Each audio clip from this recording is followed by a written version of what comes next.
Welcome to Subramani. I'm going to talk to you about some of the mistakes which investors make and some personal feedback also. People come to me and they're very apologetic that they don't invest in equities. Honestly, to me it doesn't matter where you invest because you don't owe me an explanation as to why you invest in equities or don't invest in equities.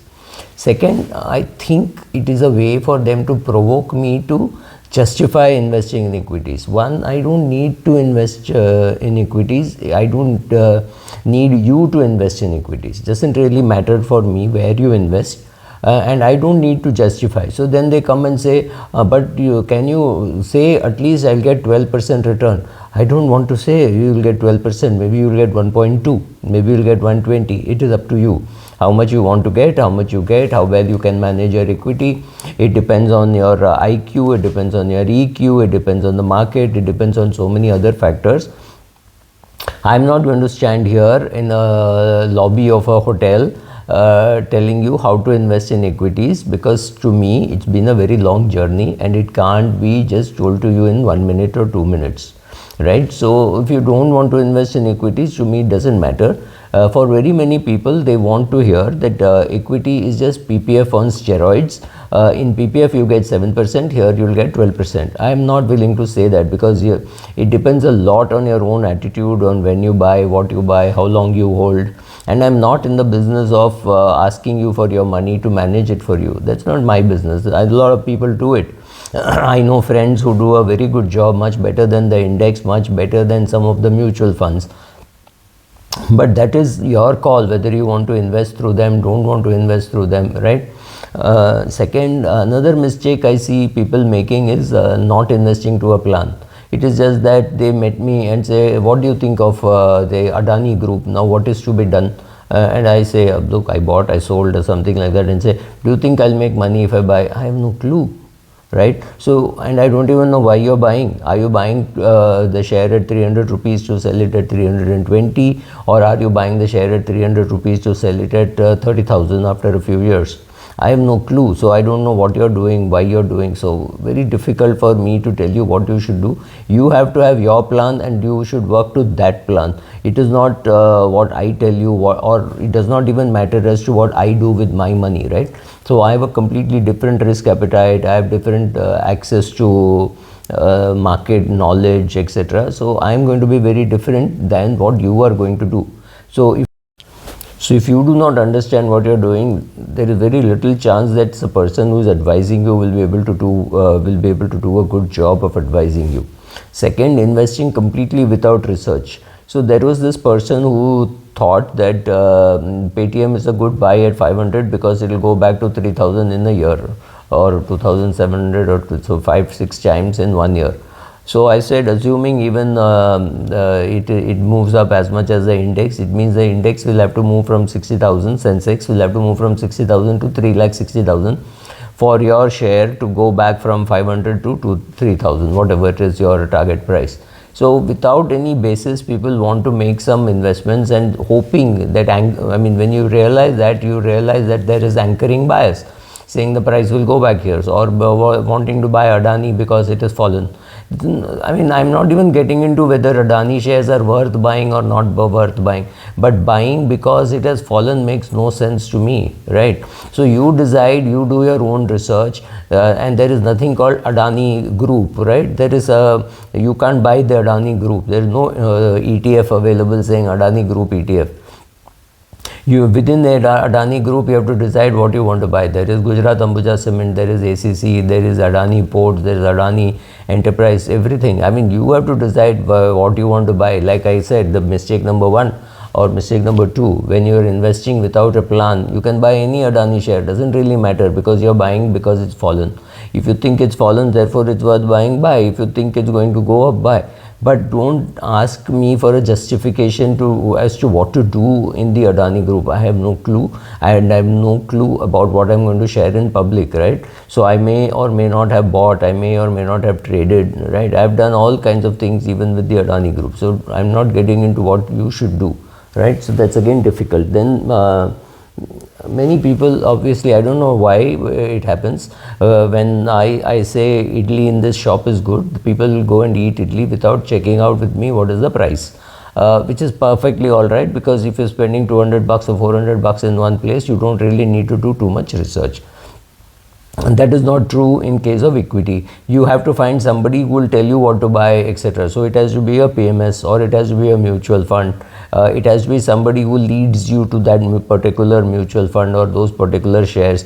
That person is going to charge you a lead fees, right? He's not going to give you data free. He's not going to talk to you like, it's okay, I think I bought it, so you should also buy it. That kind of gyan is not available. Also, many people don't understand the role of brokers while you're investing. A broker like HDFC or brokers like HDFC or ICICI or any of those brokers are pure execution brokers. There's a difference between going to an execution broker and going to a broker who will sit and discuss with you what to buy and what to sell. And believe me, this is again, SEBI has a lot of issues on whether a broker should be giving advice. So I'm not even getting into what kind of a broker you should choose. But if you think that you can just read somewhere, watch something on YouTube and you can make money by going to an execution only broker, do it. I don't go to an execution only broker. I go to a broker with whom I can discuss and then buy, right? So to me, I see value. If you don't see value, then you should go to an execution only broker and save money on the brokerage, because these guys would definitely, Zerodha would definitely be cheaper than HDFC Securities. HDFC Securities would be cheaper than a broker who sits and talks with you and then executes. Fairly obvious, he's got to make money doing that, right? So based on all this, don't misunderstand the fees that is being charged. Nobody is going to do it free for you. If you think there is anything free, you're wrong. Even this video you're watching, Google is trying to make some money and sharing it with me, right? So it is not to think that there is anything free. So of course, I'm very happy that you're giving me your time, but understand that the Google ads is the payment that you're making for watching this. Similarly, another thing which I see is chasing trends. If you find that some particular industry is making money, getting into it, maybe you're getting into it late, and maybe you are getting out of it early. Getting out of it early is still lesser crime than getting into it late and then staying there waiting for the next cycle, right? So people who have bought pharma shares who missed last 5 years, let's say pharma didn't do anything. Let's say from 2021, 22, pharma did nothing, and you were sitting there. Maybe it's a great time to be sitting there now, but you missed 2 years of inaction, which is perfectly all right if you're building a portfolio. But when you chase trends and say, oh, pharma is not doing well, let me get into IT. They say, oh, IT is not doing well, let me get into banking. So if you keep jumping, you will never make money. So you have to create your portfolio rather than chase trends. Will people stop chasing trends? I don't think so, but then I can at least say that you should stop chasing trends. Another bad thing about new investors is leverage, which means you're borrowing to buy and sell shares.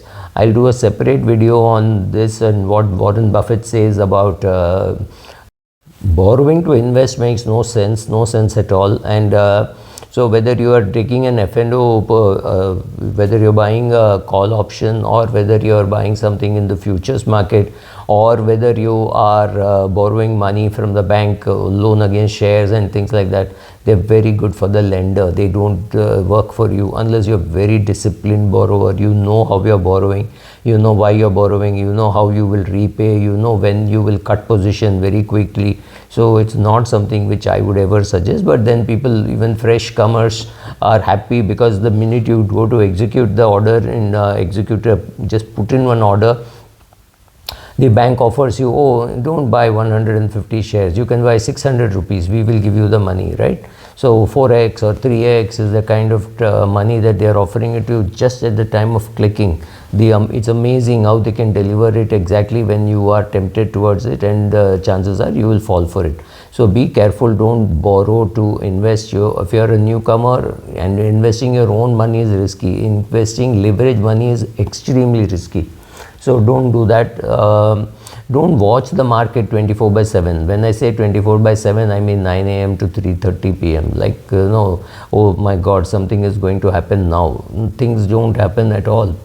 Things don't happen for very long periods of time. That is why test match became one day became 2020. It's a matter of time when it will become 5 or something like that. People just don't have the patience to sit through long processes. But equity investing is an extremely long, dull, boring process. You have to sit through a long period of time if you are serious about wanting to make money there, right? So don't watch it 24 by 7 and itch for action, saying, oh, nothing is happening. I bought on Monday, today is already Friday, it has not gone up. Markets don't do that. Markets can stay steady, do nothing for 5 years, and then 1 year give you some 100% return, which is just about 20% simple interest over the last 5 years. But it can happen. These kind of things do happen, so be ready for it. So you have to have a full-time job or something other than markets if you have to really make money from markets. It's not so simple as it looks, right? Then collecting dubious advice from the social media. I don't even know why it's called social media, but it is more likely to hurt you when you hear that, oh, so and so bought or so and so sold. That's not advice, that is just nonsense happening there, right? If you think you can watch some videos or YouTube tips or any blog and create your own portfolio, you're mistaken. People are not here to build your portfolio. You can't build it watching. Another thing I notice is you can be a new investor with an old portfolio. Somebody's father died or somebody's mother died, and therefore they inherited a portfolio of which they know nothing, except that their father told them 20 years ago, you should never sell this particular share. So that share they will never sell because it is their father's wish. But the father knew why he was buying. The father may have changed his mind today based on today's facts. If you don't know that, no reason for you to stick on with your old portfolio. You might as well sell it and put it in the mutual fund. If you don't know why a share is there, you will never know why that share should be sold. This is again coming to the earlier point, saying people invest without a plan. When people inherit, they have no clue what they have inherited and it is lying there. So I can look at a portfolio and somebody says, oh, my father died in 2019 or 2020. I know this portfolio has not been attended to for 2 years. And then I ask them, when did your father stop attending to this portfolio? Oh, he stopped in 2005, 2006 or something like 2012. Anything could be the answer, and which could be seen, the neglect could be seen because the father at that stage had lost the ability to look after the portfolio. It could sometimes be the mother who the same, man or woman doesn't really matter. But if the person who created the portfolio is not there and the children are not interested in doing it, or the wife is not interested in doing it, then the solution is to sell and go and put it in a mutual fund. Don't be in direct equities without understanding why you are in direct equities and what you're doing there, right? This company loyalty could also take in the form of ESOPs. Right, I've got shares of HDFC Limited which I got, or HDFC Bank or Infosys, saying, oh, this I got in 2008 because of my long stay and etc. And but today is 2022, things have changed. Move on, right? Mr. Deepak Parekh has sold off HDFC Limited to HDFC Bank and moved on, right? You also have to move on. You decide whether a share or portfolio is good or bad on a day-to-day basis, not because what your father told you 14 years ago or what you thought 10 years ago. That doesn't really matter. So don't develop company loyalty and stick to it and say, I will never sell this share. There's no such share, right? Another mistake I see is delaying investments. Getting confused between trading and investing. So I bought this, I sold this, I bought this, I sold this. That you are not investing, you're trading. For investing, you have to have a long-term view in mind. You should know why you are investing. Have the goal plan. Fourth time perhaps I'm saying this.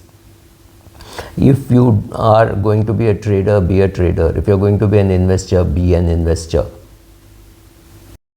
Another mistake which I notice is delaying investments. I don't know why, but people keep delaying. The money is lying in the savings bank account. It is not as though they have spent it.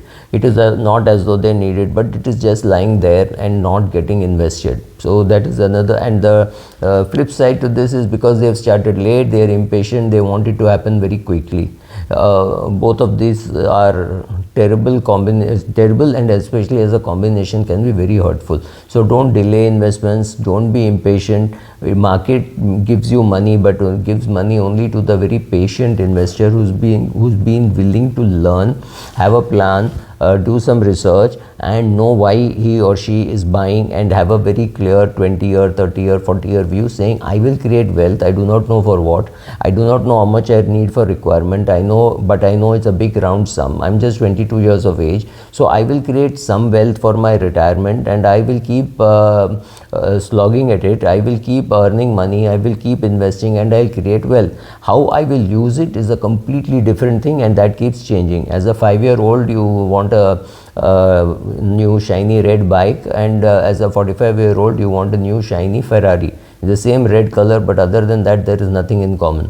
So don't get too much into, oh my god, am I doing goal based investing? Yes, that's important, but very important first to create wealth. How to use the wealth is the goal.